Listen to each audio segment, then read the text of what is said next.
안규백 국방부 장관이 육군 5사단 GP, GOP 경계작전 부대와 AI 경계작전센터를 찾아 군사 대비태세와 AI 기반 경계작전체계 전환 시범 사업을 점검했습니다. 특히 안 장관은 5사단 최전방 GP에서 즉각 대응태세가 대한민국을 지키는 가장 강한 힘이라며 상황 발생 시 조건 반사적으로 단호하게 대응할 것을 주문했습니다. 우리 군이 가뭄으로 어려움을 겪고 있는 경상 전남 지역을 지원하기 위해 육해공군 해병대 가용자원을 활용해 가뭄 급수 지원에 나섰습니다. 우리 군은 지방자치단체와 긴밀히 협조해 총 115대의 급수 지원 차량과 인력을 필요한 지역에 배치하고 국민 생활 불편을 최소화하기 위해 노력하고 있습니다. 해군이 대한민국 최전방 해역 북방 한계선을 수호할 신형 고속정 검독수리 B 배치2 1번함을 인수했습니다. 신형 고속정은 130mm 유도 로켓과 12.7mm 원격 사격 통제 체계의 통제 발사 기능을 전투 체계와 통합하고 전자전 대응 능력도 향상한 것이 특징입니다. 시청자 여러분 그리고 국군 장병 여러분 안녕하십니까? KFN 국방뉴스 시작합니다. 안규백 국방부 장관이 최전방 GP와 GOP를 방문해 화기 운용 상태를 점검하고 상황 발생 시 조건 반사적으로 단호하게 대응할 것을 주문했습니다. 안 장관은 또 인구 절벽 위기를 극복하고 미래 전장을 준비하기 위한 AI 경계작전 체계 전환 시범 사업 현장도 살펴봤습니다. 김효진 기자의 보도입니다. 러시아 우크라이나 전쟁과 중동 분쟁 속 북한의 무력 도발 수위까지 높아지고 있습니다. 지난 12일에도 탄도미사일을 발사했는데 올해 들어서만 11번째 미사일 도발이었습니다. 이재명 대통령은 복합적인 안보 환경에 선제적으로 대응하기 위해 과감한 변화를 시도 중입니다. 우리 국군을 미래 전장을 주도하고 반드시 승리하는 스마트 정예 강군으로 재편하겠습니다. AI 전투 로봇, 자율 드론, 초정밀 고성능 미사일 등 유무인 복합 첨단 무기 체계를 갖춘 부대가 바로 그 해법입니다. 지금부터 대한민국은 미래 AI 비전을 먼저 제시하고 세계와 함께 협력하며 인류의 더 나은 미래를 만들어가는 그런 나라가 되고자 합니다. 안규백 국방부 장관은 이 일환으로 AI 첨단 과학기술 기반의 스마트 정예 강군을 목표로 한 국방개혁을 강력히 추진하고 있습니다. 최근엔 경계작전 체계의 AI 전환이라는 구체적인 구상도 제시했습니다. 국무적 개편, 병력 구조, 부대 구조, 전력 구조를 어떤 형태로 또 어떤 통합적으로 재설계해 나갈 것인가, 또 GOP 해강안 등의 AI 첨단 과학기술에 기반한 경제작전을 어떻게 전환해야 할 것인가. 그리고 지난 13일 이러한 국방개혁 구상을 현장에 적용하기 위해 중부전선 최전방을 수호하는 육군 5사단 GP와 GOP 경계작전 부대를 찾았습니다. 가장 먼저 최전방 GP를 방문한 안 장관은 화기 운용 및 실탄, 삽탄 상태를 점검하고 GOP 경계작전 부대로 이동해 기본과 원칙에 입각해 만반의 태세를 갖추고 상황 발생 시 조건 반사적으로 단호하게 대응하라고 강조했습니다. AI 경계작전센터에서는 AI 기반 경계작전 체계 시범 사업의 추진 경과를 보고받았습니다. AI 기반 GOP 경제작전을 하고 있는 우리 군에서 최초로 도입되는 아마 시범 사업이 성공적으로 수행되고 있고, 이러한 노력에 대해서 장관은 여러분께 힘찬 격려 말씀을 드립니다. 이어 다족 보행 로봇 시연도 꼼꼼하게 참관했습니다. 시제품인 다족 보행 로봇은 기울어진 풀밭 지형에서도 균형을 잡으며 안정적인 러닝 동작을 선보였습니다. 특히 한쪽 다리를 든 채 세 발로도 거침없이 걸음을 옮기며 경계 임무 수행 능력을 증명해 보였습니다. 안 장관은 AI 경계 작전 체계는 인구 절벽 위기를 극복하고 미래 전장을 준비하는 핵심 과제라며 작전 효율성을 높이기 위해 현장 장병들의 목소리를 적극 반영할 것을 당부했습니다. 국방부는 국방 개혁을 통해 전방 지역의 AI 작전 경계 태세 강화는 물론 장병들의 복지 개선에도 박차를 가할 계획입니다. 국방뉴스 김효진입니다. 북방 한계선 NLL을 수호할 신형 고속정이 해군에 인도됐습니다.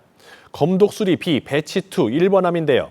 유도로켓과 원격 사격 통제 체계의 통제 발사 기능을 전투 체계와 통합했고 전자전에 대응하기 위해 항재밍 능력도 강화했습니다. 박인배 기자입니다. 우리나라 최전방 해역 북방 한계선을 지킬 신형 고속정입니다. 방위사업청이 14일 검독수리 브라보 배치2 1번함을 해군에 인도했습니다. 배치2 함정은 배치1보다 전투체계와 사용자 운용성이 향상됐습니다. 130mm 유도 로켓과 12.7mm 원격 사격 통제 체계의 통제, 발사 기능을 전투 체계와 통합했습니다. 보다 신속하고 효율적으로 교전할 수 있게 한 겁니다. 이와 함께 항재밍 능력을 강화해 전자전 대응 능력도 향상시켰습니다. 검독수리 브라보 배치2 1번함은 적이 감히 도발할 수 없는 압도적 현장 대응력을 갖춘 함정입니다. 검증된 국산 기술력을 바탕으로 후속함 건조를 차질 없이 완료하여 최전방 해역에서 철동 같은 대비태세를 구축하겠습니다. 검독수리 브라보 사업은 노후화된 참수리급 고속정을 대체하는 차기 고속정 사업입니다. 방위사업청은 2017년부터 2022년까지 검독수리 브라보 배치1 사업을 성공적으로 마무리한 데 이어 2022년 배치2 사업에 착수했습니다.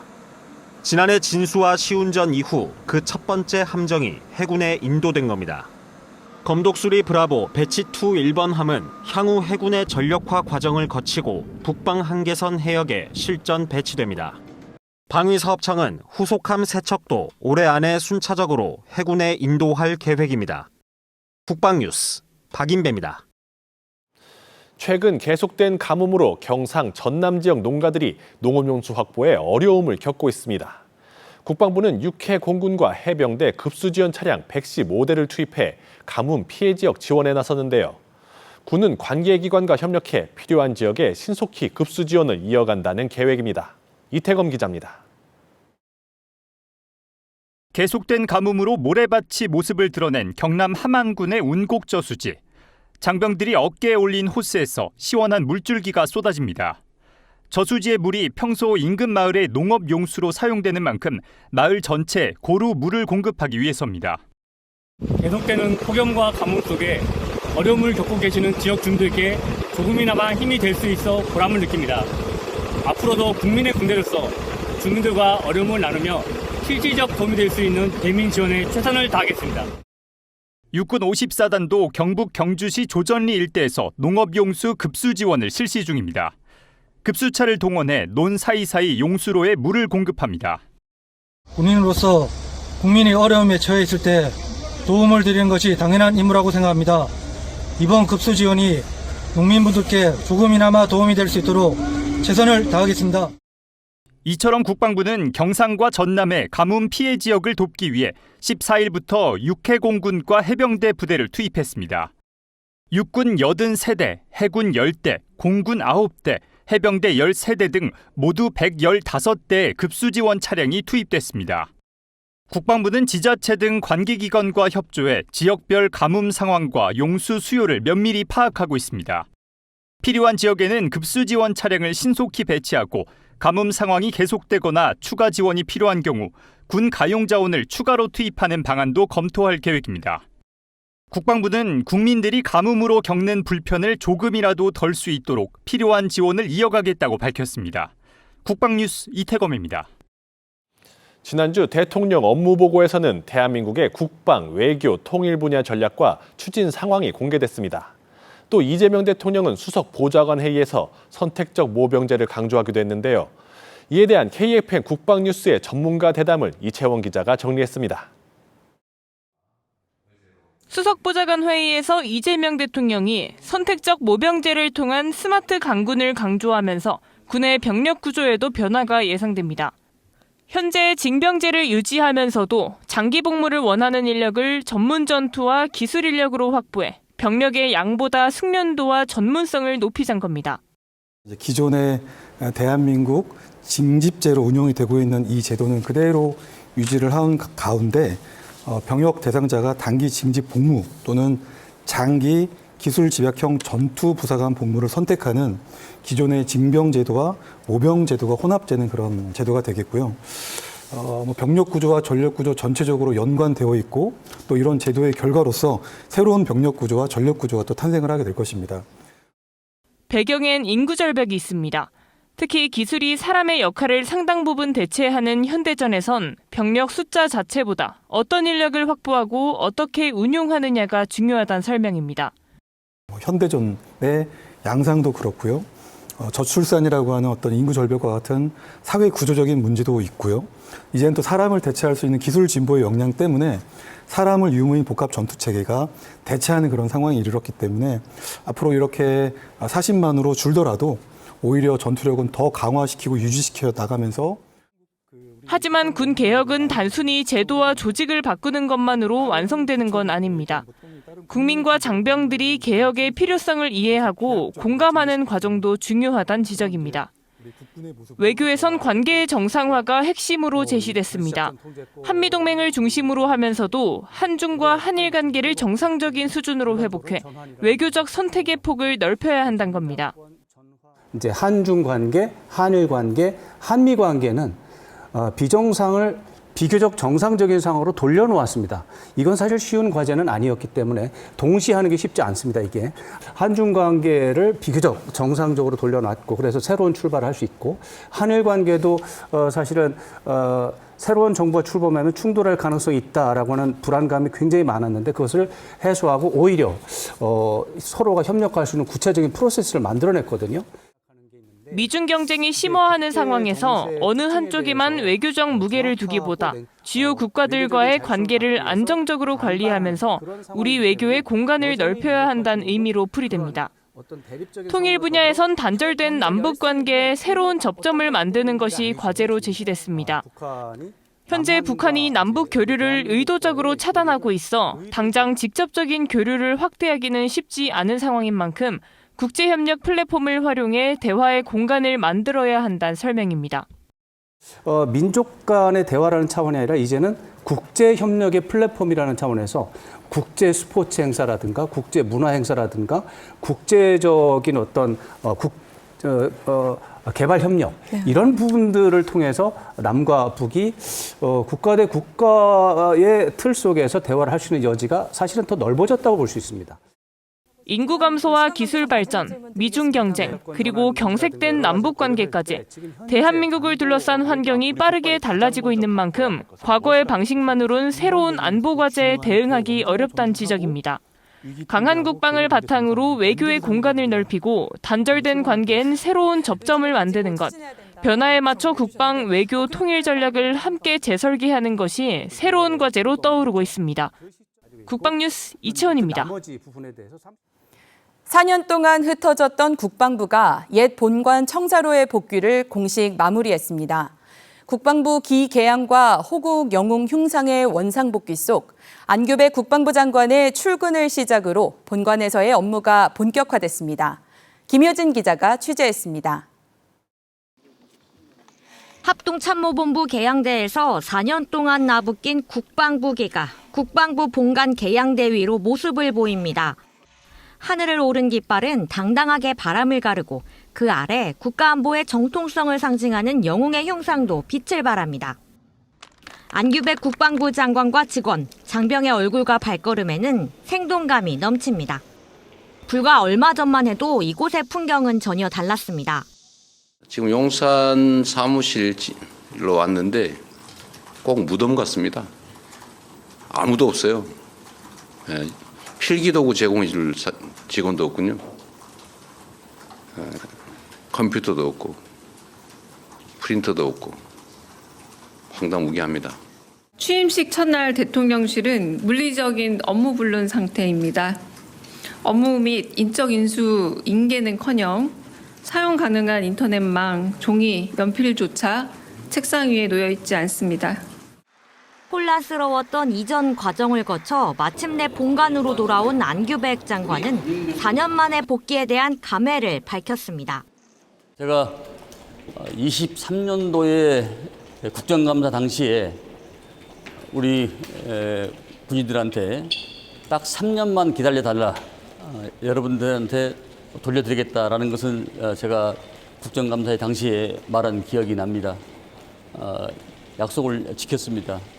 이제 새로운 청사에서 이제 남은 것은 우리 그동안에 55만 국방 가족들이 일치 단결해서 더욱 국방 개혁에 박차를 가하는 일만 남았다고 생각합니다. 이를 계기로 더욱 강력한 국방 개혁을 추진하겠다는 다짐도 전했습니다. 그러면서 안보 공백과 비극이 반복되어서는 절대 안 된다고 힘주어 말했습니다.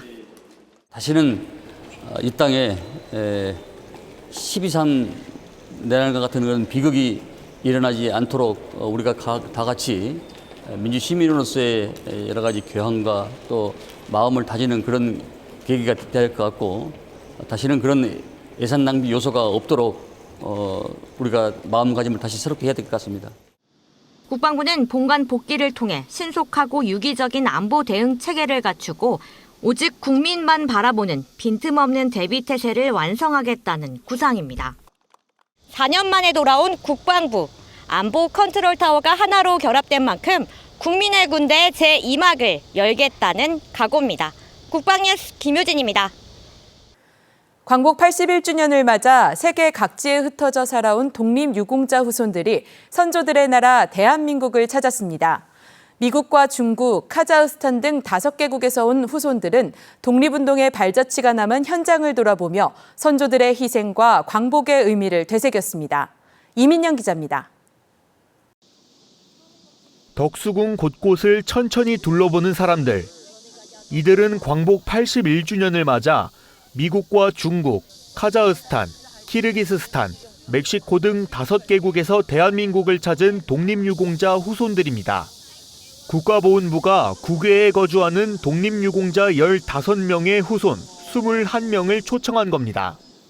이번 행사엔 60만세운동과 무장투쟁, 대한민국 임시정부 활동 등 다양한 방식으로 조국 독립에 헌신했던 유공자들의 후손들이 함께했습니다. 연해주에서 의병활동과 독립운동 지원에 헌신한 최재형 선생을 비롯해 북로군정서를 조직해 무장 항일투쟁을 펼친 김규식 선생, 항일경문을 인쇄하고 독립만세 시위를 계획한 박용규 선생 등 다양한 독립운동가의 후손들이 함께했습니다. 지난 10일 입국한 후손들은 국립서울현충원 참배를 시작으로 대한민국 임시정부 기념관과 서대문 형무소 등을 찾아 선조들의 독립운동 역사를 되짚었습니다. 14일엔 덕수궁을 둘러본 뒤 60만세운동 기념비를 찾아 100년 전 독립을 외쳤던 선조들의 뜻을 되새겼습니다. 세계 각지에서 살아온 후손들에게 선조들이 지키고자 했던 조국을 직접 찾는 이번 여정은 남다른 의미로 다가왔습니다. Мы очень счастливы быть здесь в этот знаменательный день, праздничный для всей Кореи, для народа Кореи, Республики Корея, а также за рубежом. Мы чувствуем причастность. Мы счастливы, что у нас сохранилась и есть историческая родина для всех корейцев. 이번 방문은 젊은 후손 세대들이 선조들의 발자취를 직접 마주하며 독립운동과 그 의미를 다시 바라보는 계기가 되기도 했습니다. I feel very proud, honored to be here. And I now know that after these adventures, that freedom is something we shouldn't take for granted, and that many ancestors, many people, many war heroes fought for it, like my ancestor. 후손들은 다가오는 15일 광복절 중앙경축식에 참석해 광복 81주년의 의미를 함께 되새길 예정입니다. 선조들이 되찾고자 했던 조국을 찾은 후손들, 그 발자취를 마주하며 광복의 의미를 되새기고 있습니다. 국방뉴스 이민형입니다. 12.3 불법 비상계엄 당시 국회에 비상계엄 해제 요구 결의안을 이끌었던 우원식 전 국회의장이 KFN 라디오에 출연했습니다. 당시 국회의장으로서 긴박했던 순간을 어떻게 넘겼는지, 또 헌법을 지키는 것이 왜 중요한지를 직접 이야기했습니다. 안재현 기자의 보도입니다. 12.3 불법 비상기엄이 선포된 순간 국회의장으로서 비상기엄 해제 요구 결의안 처리를 이끌었던 우원식 전 국회의장. 재석 190인 중 찬성 190인으로서 비상계엄 해제 요구 결의안은 가결되었음을 선포합니다. 긴박했던 당시 상황 속에서 어떤 판단을 내렸는지 KFL 라디오 시사 토크쇼 프리즘에 출연해 직접 이야기했습니다. 국회의장은 국회가 비상계엄을 해제할 권한이 있으니 어떤 경우에라도 나는 잡히더라도 국회에 가서 잡혀야 되겠다. 국회 본회의장에 앉아 있어야 되겠다. 비상계엄 선포와 해제가 헌법 질서에서 갖는 의미도 짚어봅니다. 민주주의에서 헌법은 무엇이고 왜 지켜야 하는지도 설명합니다. 독립운동가였던 외조부와 홍범도 장군 기념사업회 이사장으로서 홍범도 장군의 이야기도 나눕니다. 외조부의 독립운동이 자신의 삶에 어떤 영향을 미쳤는지, 홍범도 장군이 우리 군과 나라에 어떤 의미가 있는지도 살펴봅니다. 한편 무더위에 고생하는 전후방 장병들에게 격려의 인사말도 남깁니다. 우원식 전 국회의장이 출연하는 KFL 라디오 시사 토크쇼 프리즘 일요일 초대석은 오는 16일 일요일 오후 6시에 방송되며 유튜브를 통해 다시 들으실 수 있습니다. 국방뉴스 안지환입니다.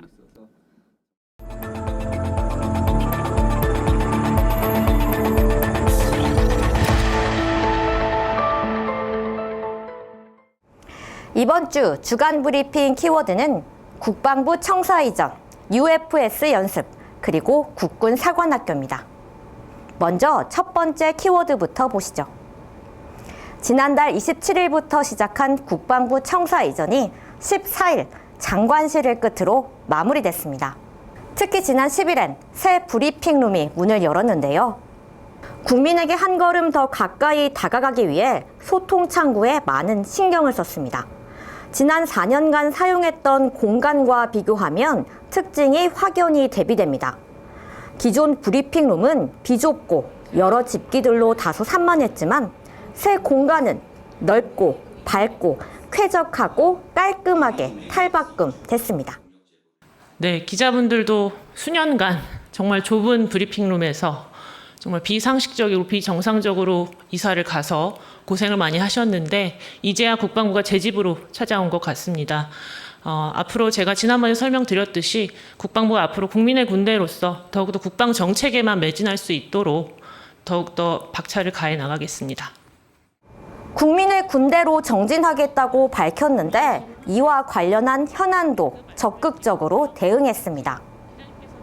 비상계엄과 관련한 징계 절차를 적법하고 규칙대로 처리하고 있다고 말한 데 이어 사법적 형벌과 징계는 별개의 제도입니다. 비상계엄 관련한 모든 징계는 관련 심의 규정 절차에 따라 적법하게 이루어졌고 그 이상으로 개인 정보에 대해서는 제가 공개적인 자리에서 구체적으로 설명드리기는 조금 어렵다는 점을 양해해 주시면 감사하겠습니다. 방위사업청 직원의 비위 혐의에 대해서도 법과 원칙에 따른 엄정 대응 방침을 재확인했습니다. 청에서는 비위행에 대해서는 법령과 규정에 따라서 처리를 할 예정이고 말씀하신 여러 가지 진행되는 사업에 대해서는 법령에 나와 있는 진행되는 상황이라든가 절차를 보고 사업 중단이라든가 여러 가지 여부를 검토할 예정입니다. 두 번째 키워드는 UFS 연습입니다. 합참은 오는 17일부터 27일까지 열흘간 진행한다며 더 확고한 한미 방어 태세를 강조했습니다. 이번 UFS 연습은 한미가 연례적으로 실시하는 방어적 성격의 연습으로 최근 전훈 분석 결과 등 현실적인 상황을 연습 시나리오에 반영하였습니다. UFS 연습은 연합, 합동, 전 영역 작전을 포함한 한미동맹의 연합방위 태세를 강화하고 한미가 합의한 조건에 기초한 전작권 전환 준비를 지속적으로 추진하는 계기가 될 것입니다. 주한미군 사령부 역시 실전성과 전투 준비 태세를 철저히 끌어올리겠다고 설명했습니다. During the exercise, the alliance will conduct Warrior Shield, combined training linked to the exercise scenario and essential to the defense of the Republic of Korea to enhance training guerrillism and combat readiness. Several United Nations Command member states plan to contribute to the exercise. The Neutral Nations Supervisory Commission will observe the exercise to monitor compliance with the armistice agreement. 마지막 키워드는 국군사관학교 창설입니다. 이재명 대통령이 업무 보고를 통해 국군사관학교의 빠른 지시를 추진하면서 관련 질문이 쏟아진 겁니다. 국방부는 미래 전장 환경에 부합하는 정예장교 육성과 첨단 과학기술 전문성 확보가 핵심 목적임을 강조했습니다. 저희가 여러 차례 설명드렸다시피 국군사관학교 창설은 미래전 대비와 교육 효율화, 합동성 강화 측면에서 추진되고 있습니다. 국군사관학교 창설은 특히 미래전장 환경에서 지해공, 우주, 사이버 등 전 영역을 통합할 수 있는 능력과 첨단 과학기술에 대한 전문성을 가진 국군 장교를 생도 시절부터 길러내야 한다는 문제의식에서 출발했습니다. 이어 각계 의견을 폭넓게 수렴해 최선의 교육 개혁안을 도출하겠다는 기본 방향도 재확인했습니다. 어제 장관께서 국방부의 정책 추진 배경과 역대 정부가 지속 노력해온 사실, 그리고 통합 필요성 등 국군사관학교 창설 정책 취지와 기본 입장을 설명을 드렸습니다. 다만 그 면담 후에 총동창회 측에서 현 사관학교 체제를 유지한 가운데 교육 계획을 추진하는 방안도 하나의 안으로 놓고 검토하겠다는 걸 약속했다는 것은 사실이 아닙니다. 제시한 의견들에 대해서 잘 이해했다는 원론적인 답변이었고, 국방부는 국군사관학교 창설을 기본으로 합리적인 의견을 수렴하면서 최적의 교육 계획을 달성해 나가겠습니다. 이와 관련해 오는 26일 국군사관학교 창설 공청회가 열릴 예정인데 KFN-TV가 생중계합니다. 많은 시청 부탁드립니다. 국방뉴스 김효진입니다. 이어서 오늘의 국방단신 전해드립니다. 육군 1포병여단 천경대대가 광복절을 앞두고 장병들의 국가관과 군인 정신을 함양하기 위한 집중 정신전력 교육을 실시했습니다. 장병들은 직접 손도장을 찍어 태극기를 완성하고 광복의 의미와 대한민국을 지키는 군인으로서의 다짐을 적었습니다. 또한 서대문 형무소 역사관과 대한민국 임시정부 기념관을 찾아 독립운동의 발자취를 돌아보고 완성한 태극기와 함께 대한독립 만세를 외치며 자유와 독립의 가치를 되새겼습니다. 공군 19전투비행단이 전투 상황에서 전우의 생명을 살리기 위한 전투부상자 처치 경연대회를 열었습니다. 장병들은 대량 출혈 처치와 지혈대 적용, 부상자 운반과 후송 등 실제 전투 상황을 가정한 응급처치 능력을 겨뤘습니다. 해병대 1사단 포병대대가 해상 생존과 임무 수행 능력을 높이기 위한 전투 수영 훈련을 실시했습니다. 장병들은 개인별 숙달 수준에 따라 완전 무장 상태에서 이동하는 방법과 이함 훈련, 이병법 등을 익혔습니다. 특히 별도의 부유 장비가 없는 상황에 대비해 전투복으로 급조 부위를 만들어 물에 뜨는 훈련을 반복하며 상륙 작전에 필요한 해상 생존 능력을 높였습니다.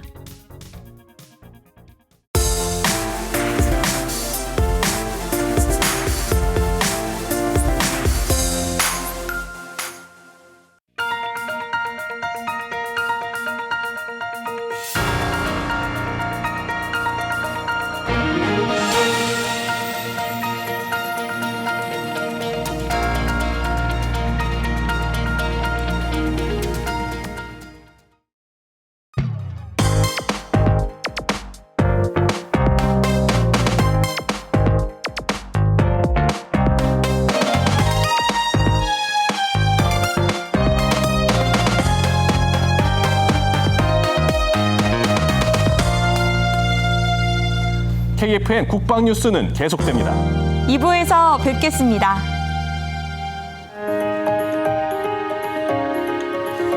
KFN 국방뉴스 2부 첫 번째 소식, 국방일보가 주목한 주요 소식을 살펴보는 오늘의 국방 하이라이트입니다. 국방일보 서연우 취재팀장과 함께합니다. 안녕하세요. 안녕하십니까. 네, 오늘도 국방 현장에 다양한 소식이 준비되어 있습니다. 어떤 소식부터 전해주실까요? 네, 첫 번째 소식은 육군 23 경비여단에서 열린 근접전투 경연대회 결승입니다. 여단이 지난 한 달 동안 진행한 철벽 프리미어 리그인데요. 단순히 한 번 치르고 끝나는 대회가 아니라 리그전부터 결승까지 이어지는 제법 본격적인 전투 경연이었습니다. 전투를 축구처럼 리그전으로 치른 건가요? 네, 맞습니다. 여단 직할부대 14개 팀이 참가했고요. 2개 리그로 나눠 팀별 6경기씩 총 36경기가 치러졌습니다. 경기는 마일즈 장비를 착용한 5대5 팀전으로 펼쳐졌는데요. 상대팀 전원을 제압하거나 진지에 있는 깃발을 먼저 확보하면 승리하는 방식이었습니다. 네, 승리 방법을 들어보니까 단순히 사격만 잘한다고 해서 승리를 하는 건 아닐 것 같군요. 그렇습니다. 실제 전투처럼 저격수 배치부터 타격조 운용, 은폐, 엄폐, 통신까지 팀 단위 전술이 중요했습니다. 특히 여단은 드론까지 경기에 투입해 장병들이 대드론 공격과 방어 전술까지 자연스럽게 익힐 수 있도록 했고요. 경기가 끝날 때마다 맨 오브 더 매치도 선정했다고 합니다. 이쯤 되면 정말 군대판 챔피언스 리그라고 해도 되겠는데요. 그렇습니다. 하지만 재미만을 위한 대회는 아니었습니다. 장병들이 직접 전술을 고민하고 경기 과정에서 부족한 점을 보완하면서 자발적으로 전투 기술을 발전시키도록 한 건데요. 경쟁과 협동을 동시에 경험하면서 근접 전투 능력과 팀워크를 함께 높였다는 점에 의미가 있다고 할 수 있겠습니다. 네, 프리미엄으로 치러지는 우리 근접전투 경연대회 소식 들어봤고요. 다음 소식은 해외 파병 부대 이야기네요. 네, 아프리카 남수단에서 유엔 평화유지활동 임무를 수행하고 있는 한빛부대 소식인데요.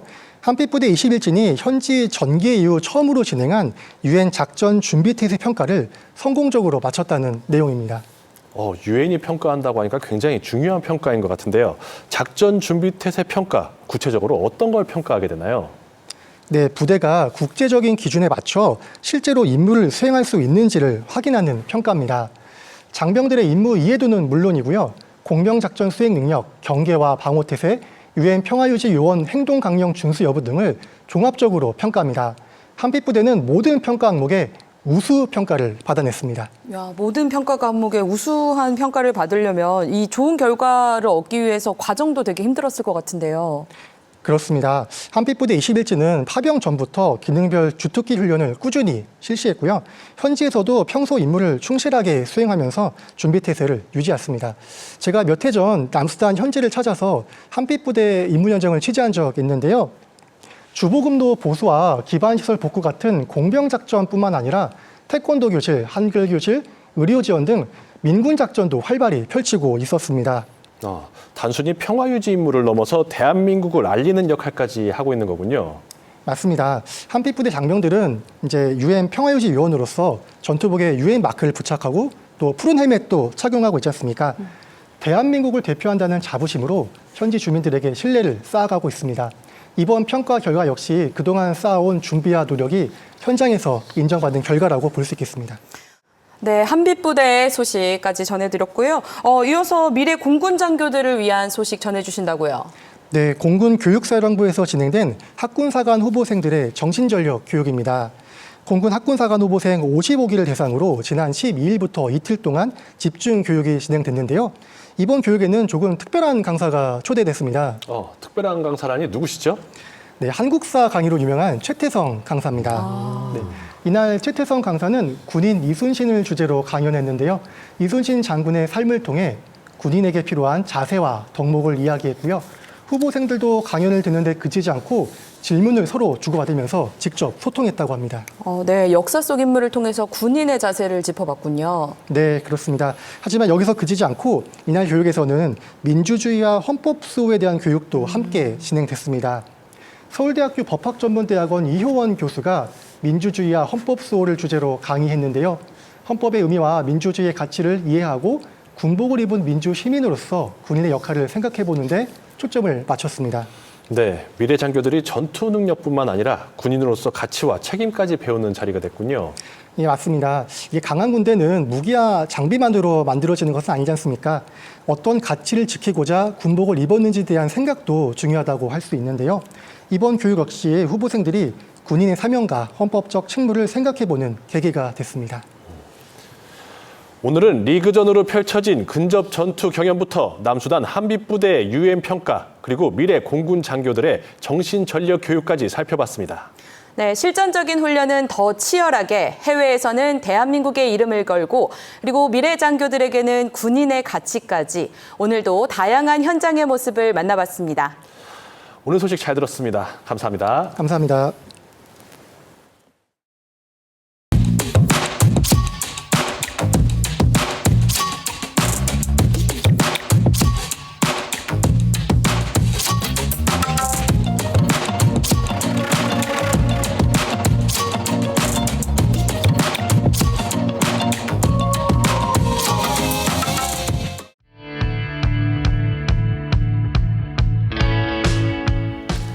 대한민국 안보를 둘러싼 환경이 빠르게 변하고 있습니다.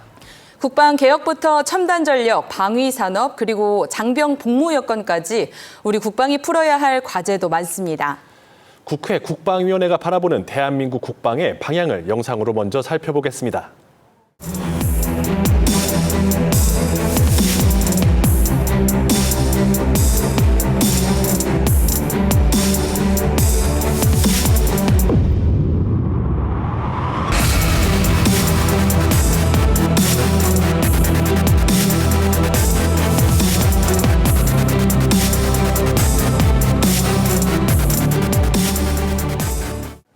영상에서 보신 것처럼 우리 국방을 둘러싼 과제도 빠르게 달라지고 있습니다.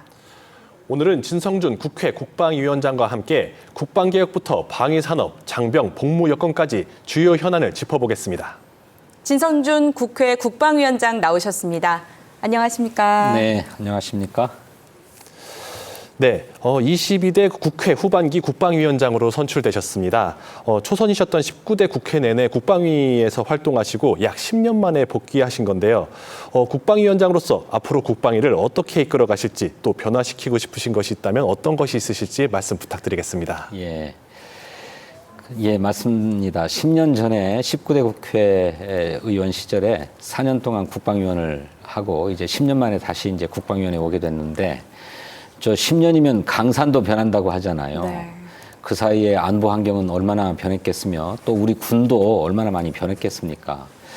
그래서 10년 만에 돌아오는 것이어서 좀 생소하기도 하고 또 한편으로 굉장히 마음이 무겁기도 하고 그렇습니다.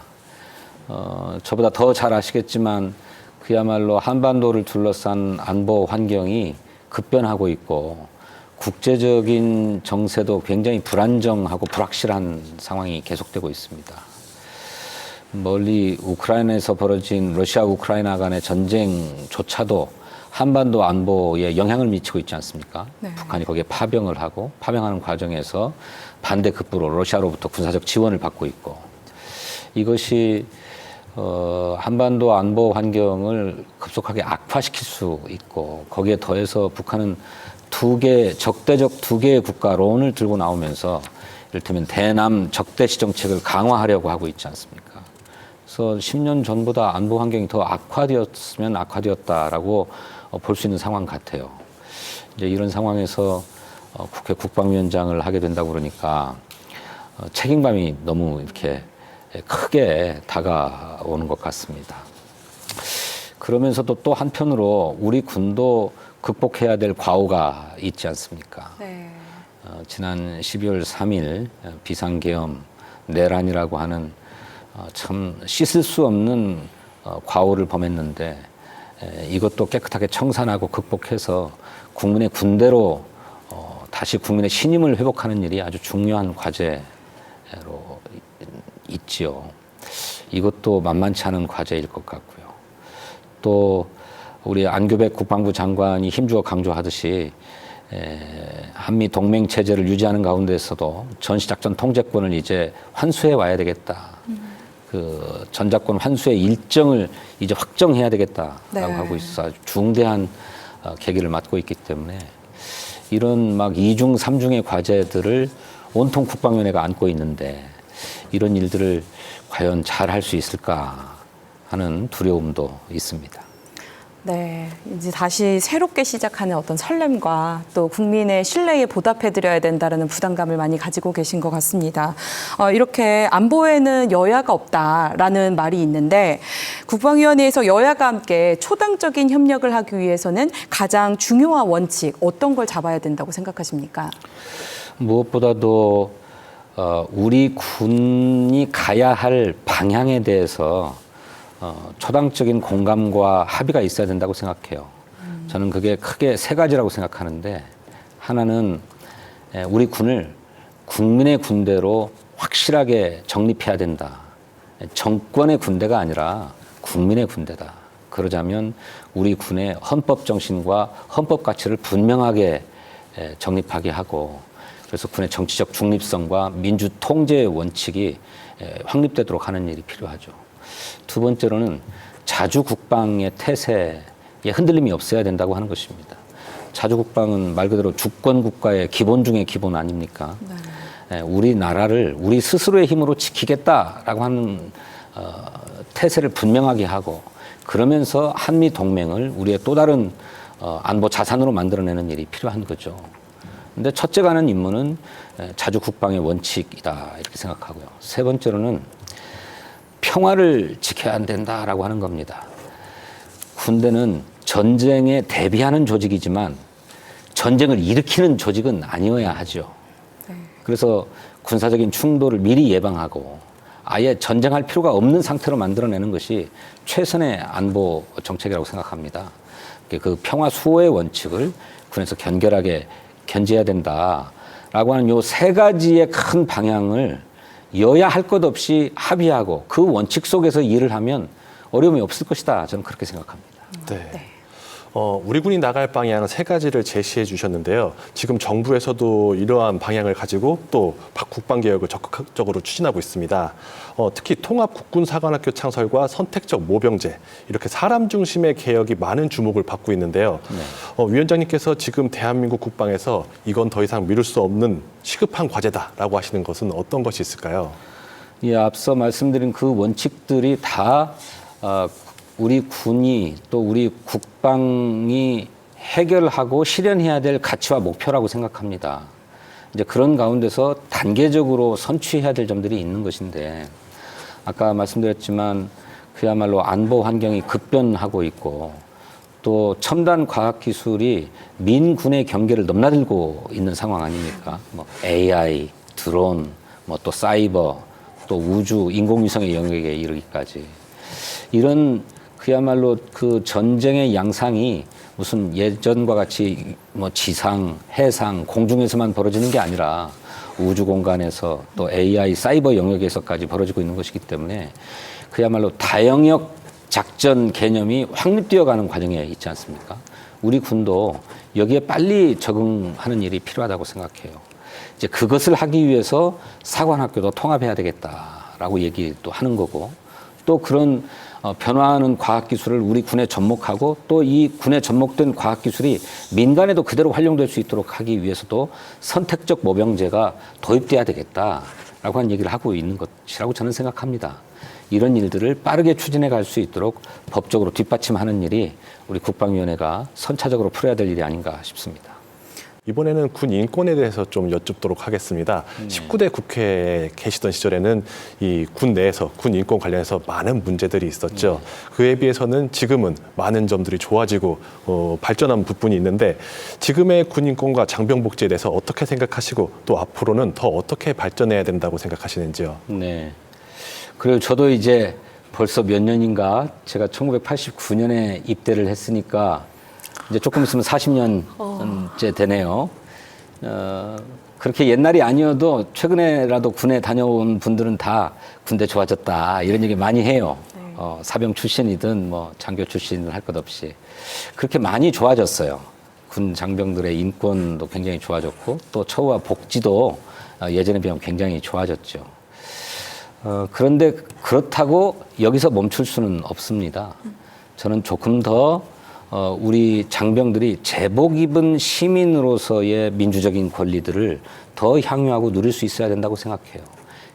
그럴 때야 민주주의 체제의 우월성을 내면에 체화할 수 있고 그럴 때야 비로소 이를테면 적과의 사상전에서도 승리할 수 있다고 생각하고 이 소중한 민주주의 체제를 우리가 헌신해서 지키겠다라고 하는 각오와 결심도 설 수 있는 거라고 생각해요. 이제 그러자면 우리 장병들에게 헌법 정신과 헌법 가치를 정립하는 일과 동시에 군대 내에 토론하는 문화도 저는 반드시 정착시켜야 된다고 생각합니다. 군대는 상명하복을 생명으로 하는 조직이잖아요. 그런데 상명하복이 군사 임무 수행의 효율을 극대화할 수 있는가? 예전에는 그렇게 생각했지만 지금은 그렇지 않다. 명령이니까 따르겠다가 아니라 그 명령이 어떻게 정당하고 그 명령이 왜 필요하고 그리고 그 명령을 수행하자면 내가 어떻게 해야 하는지를 정확하게 인식하고 공유할 수 있을 때 그 임무 수행의 효율성이 극대화된다고 하는 것입니다. 그러자면 지휘관의 방침이 일방적으로 전달될 게 아니라 그 지휘관의 방침을 이해할 수 있도록 하는 토론이 필요하다고 생각하고, 그 과정에서 일선의 장병들 또 일선의 병사들의 의견도 받아들일 수 있는 체계가 필요하다고 생각해요. 그래서 저는 토론하는 군대가 필요하다고 생각하는데, 그렇게 하게 되면 자연스럽게 장병의 인권의 문제, 또 장병의 복지의 문제, 이런 문제도 전향적으로 해결해 나갈 수 있는 길이 열리게 되지 않을까, 그렇게 기대하고 있습니다. 이번에 국회 국방위원회에 복귀하시고 발의하신 법안이 첨단 전력을 빠르게 확보하기 위한 방위사업법 일부 개정 법률안입니다. 이 법안에 대해서 좀 설명해 주시겠습니까? 네. 우크라이나 전쟁의 양상을 보니까요, 뭐 급박해서 그랬겠지만 막 수준 높은 무기는 아니지만 그 아주 값싼 드론, 쉽게 구할 수 있는 드론을 군사적으로 활용하기 위해서 연구해가지고 일반 사병 개개인이 드론을 조립할 수 있게 하고, 조립된 드론에 폭탄을 테이프로 감아서 띄워 올려가지고 러시아군을 타격했다고 하더라고요. 그러니까 막 근사한 무기가 필요한 게 아니라 조잡해도 임무를 수행할 수 있는 무기면 충분하다라고 하는 쪽으로 이렇게 바뀌고 있는 거죠. 근데 뭐 제가 아주 단적인 얘기를 들은 것입니다만, 그렇게 과학기술은 하루가 다르게 빠르게 발전하고 있고, 민간에서 개발된 기술이 군에도 얼마든지 활용될 수 있는 상황이기 때문에 이렇게 민군 간의 과학기술의 성과가 빠르게 공유되고 확산될 수 있도록 하는 체계가 필요하다고 하는 거예요. 근데 우리는 기존의 획득 절차는 무기 체계 하나 도입하려면 군에서 소요를 제기하고 그것이 정당한지를 심사하고 작전적으로 어떻게 운영할 것인지를 판단해서 소요를 결정하고, 또 결정되면 입찰에 붙일 거냐 뭘 할 거냐 해가지고 쭉 절차를 밟아오잖아요. 근데 그런 식으로 획득 절차를 진행해 가자고 하다 보면 이 빠르게 변화하는 과학기술을 무기에 적용하는 이런 신속한 대응들이 불가능할 것 아니냔 말이에요. 그러니 그렇게 첨단 과학기술을 기반으로 하는 전력의 경우는 아주 신속하고 유연하게 획득할 수 있는 새로운 절차가 필요하다라고 하는 점을 말씀드리는 거고, 어쩌면 그런 것은 기존에 있었던 획득의 절차가 아니라 일선의 그런 전술적 무기들을 자율적으로 창의적으로 활용하고 적용할 수 있도록 일선 부대에 예산을 주고 자율적으로 집행하고 할 수 있도록 하게 열어주는 일도 필요한 게 아닌가 하는 생각도 저는 갖고 있어요. 너무 급진적인 생각일지 모르지만 그런 생각을 하지 않을 수 없을 정도로 기술 발전의 속도는 빠르고, 그 기술이 무기나 전쟁에 활용되는 속도가 비할 바 없이 빨라졌다. 이거에 대응하기 위한 체계를 확립해야 된다라고 하는 차원에서 이제 방위사업법 개정안을 발의하게 됐습니다. 네. 요즘 이제 방산이 우리나라 국방을 강화하는 데도 사용되지만 또 수출에도 많이 활용이 되고 있는데요. 방산 수출도 이제는 무기만 잘 만들어서는 부족하다는 얘기가 나오고 있습니다. 수출 금융부터 기술 보호, 공급망 등 국가적 지원이 많이 필요한 상황이라고 알려져 있는데요. K방산 수출 진흥을 위해서 국회 국방위원회가 어떤 역할을 해나가실지 말씀 부탁드리겠습니다. 네, 잘 지적해 주셨는데 우리도 이렇게 무기를 도입하자고 할 때에는 그 무기 구매 액수가 크잖아요. 막 그야말로 천문학적인 규모이고, 우리가 수출을 하자고 해도 마찬가지입니다. 막 조 단위, 몇천억 단위.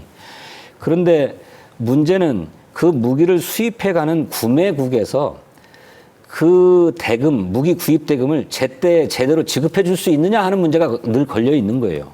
물론 국가 간의 신뢰를 갖고 해야 되는 것이겠지만, 이것을 수출을 하는 방산업체 입장에서는 그게 다 리스크예요.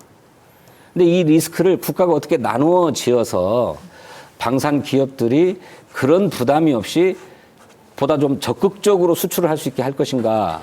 그게 이제 일종의 수출 금융 지원이 그런 경우에 해당하는 거죠. 뭐 무역 보험을 만든다든지, 또는 뭐 구매국의 자금을 지원해 줄 수 있는 어떤 융자 기금을 설치한다든지 하는 일들, 저는 국회가 반드시 풀어줘야 될 문제라고 생각합니다. 두 번째로는 규제입니다.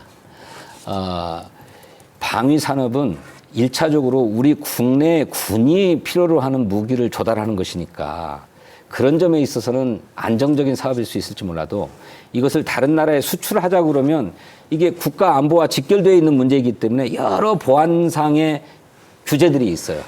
뭐 기술 이전을 함부로 할 수 없게 됐다든지 가격 결정을 쉽게 할 수 없다든지 뭐 또 그 무기 체계 자체에 최종 사용처가 어디인지를 입증시켜내야 되는 이런 규제들이 있는데 이런 것이 다 수출의 제약 요인으로 작동하고 있는 거죠.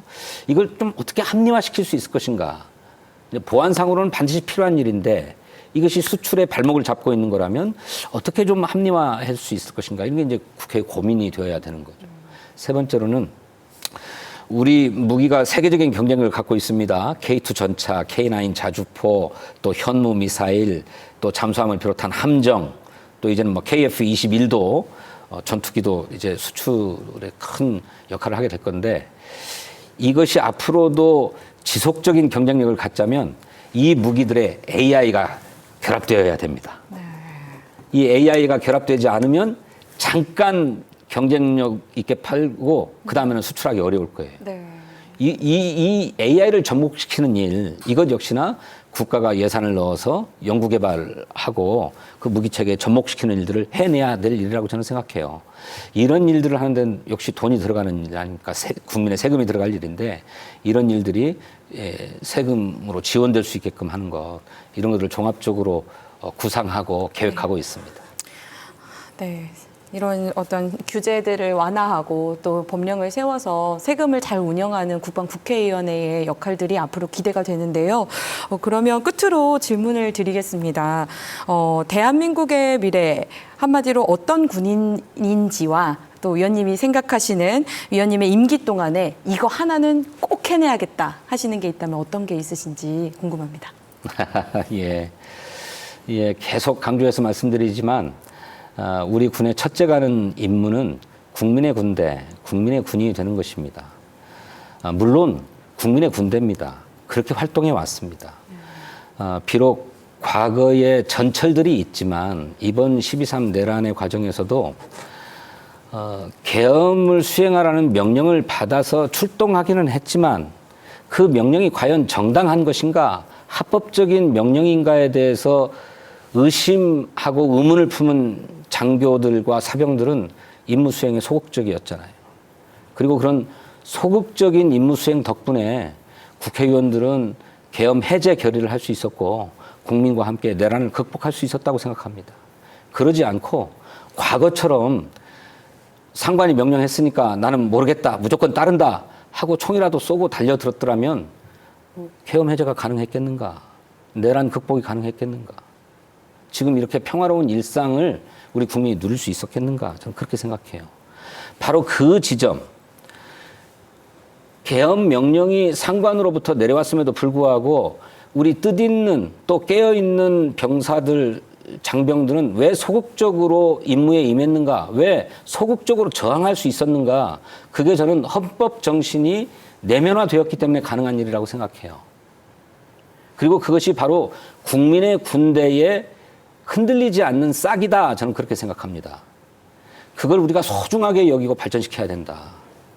그래서 명실상부한 국민의 군대, 국가와 국민에만 충성하는 군대를 만들어내는 것이 제 1차적인 과제다. 저는 그렇게 생각하고요. 이제 그렇게 하기 위해서 국회와 또 우리 국방부와 또 군과 국민들이 함께 합심해서 일해야 되지 않겠는가 그렇게 생각합니다. 대한민국 국방이 나아갈 방향을 짚어봤습니다. 급변하는 안보 환경 속에서 정부와 함께 국방의 미래를 설계하고 첨단 강군을 건설하는 데 국회의 역할이 중요해 보입니다. 네, 오늘 함께해 주신 국회 국방위원회 진성준 위원장님 말씀 감사합니다. 감사합니다.